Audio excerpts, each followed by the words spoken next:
जय श्री हरि। आप सभी प्रभुजनों को मेरी हृदय से चरण वंदना। पिछले सत्संग में हम इस प्रश्न के साथ समाप्ति की ओर बढ़े थे कि ईश्वर की प्राप्ति कैसे करी जा सकती है। उसी श्रृंखला में आगे बढ़ते हुए मैं आज एक कहानी बताने जा रहा हूँ। महात्मा बुद्ध धर्म और ज्ञान के प्रचार प्रसार के लिए नगर नगर में भ्रमण करते थे। इसी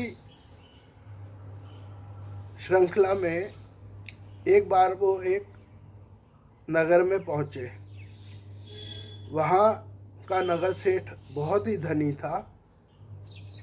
उसने नगर के द्वार पर आकर उनकी चरण वंदना की और उनसे आग्रह किया कि आप मेरे यहाँ पर रुकें। महात्मा बुद्ध ने उनका आग्रह स्वीकार किया और उनके यहाँ पर रहने के लिए आए। सुबह को प्रसादी पाकर दिन भर वो नगर में विभिन्न स्थानों पर भ्रमण करते और ज्ञान का प्रचार प्रसार करते। शाम के समय भी वो वापस सेठ के निवास पर आकर विश्राम करते और भोजन प्रसादी पाते।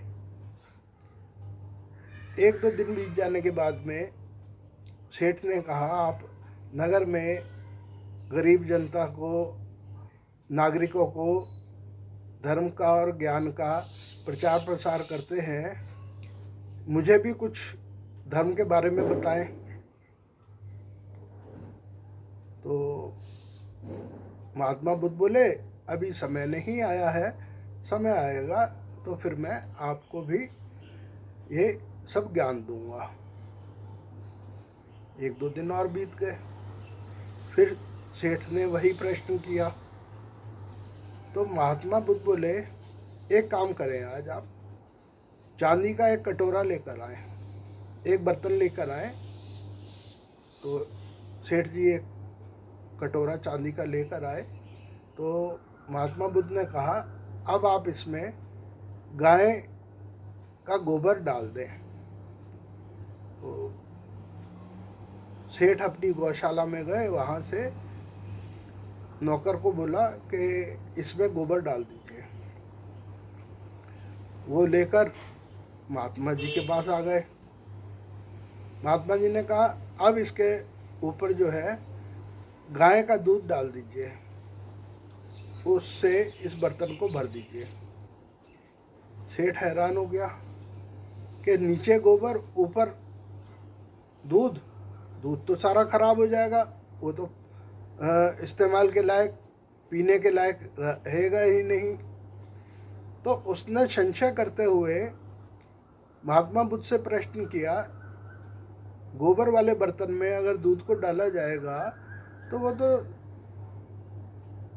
सब नष्ट हो जाएगा, भ्रष्ट हो जाएगा, उसको तो पिया भी नहीं जाएगा फिर। तो महात्मा बुद्ध बोले, यही तो मैं आपको समझाना चाह रहा हूँ। जब तक आपको अपने पैसे का, अपने धनी होने का अहंकार है, आपके मन में ये भाव है कि मैं महात्मा बुद्ध की सेवा कर रहा हूँ, वो मेरे यहाँ पर, मेरे निवास पर रह रहे हैं, मेरे यहाँ प्रसादी पा रहे हैं, तो इन सब चीज़ों का मन में, बुद्धि में जब तक वास होगा तब तक ज्ञान का वास हो ही नहीं पाएगा। पहले तो ज्ञान आपकी बुद्धि में पहुँचेगा ही नहीं, अगर पहुँच भी गया तो वहाँ ठहरेगा नहीं।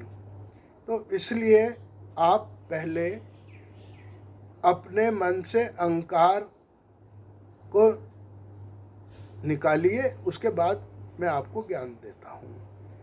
सेठ को समझ आ गया, वो चरणों में गिर गया उसके बाद में उसने सब चीज़ों को त्यागते हुए महात्मा बुद्ध की शरण ले ली, उनका शिष्य बन गया और उनके साथ साथ जो है उसने रहते हुए ज्ञान की प्राप्ति की। संसार को या सुविधाओं को त्यागना ही ज्ञान या धर्म की शिक्षा नहीं है। ये आप कर्तव्य कर्मों को करते रहें, संसार में रहें और कर्तापन का और अपने अहंकार का खात्मा कर दें, तभी आप जो है जीवन में सफल हो सकते हैं। श्रीमद् भगवत गीता में भी भगवान श्री कृष्ण ने अर्जुन को यही ज्ञान दिया है।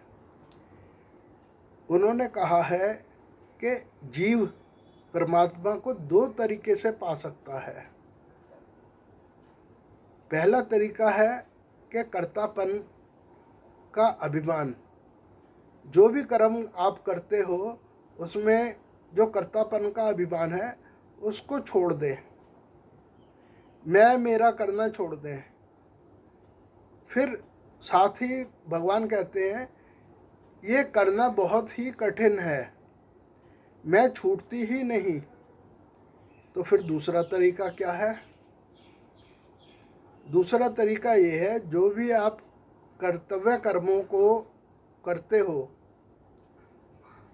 उनमें फल की इच्छा का त्याग कर दें।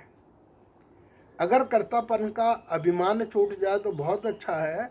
अगर कर्तापन का अभिमान नहीं छूटता तो किए हुए कर्मों में फल की इच्छा को छोड़कर फल मेरे को समर्पित कर दें कि मेरा कर्म तो करना था, मैंने कर दिया, अब आगे अच्छा हो बुरा हो जो भी हो प्रभु के अर्पित है, मेरा यह कर्म प्रभु के अर्पित है।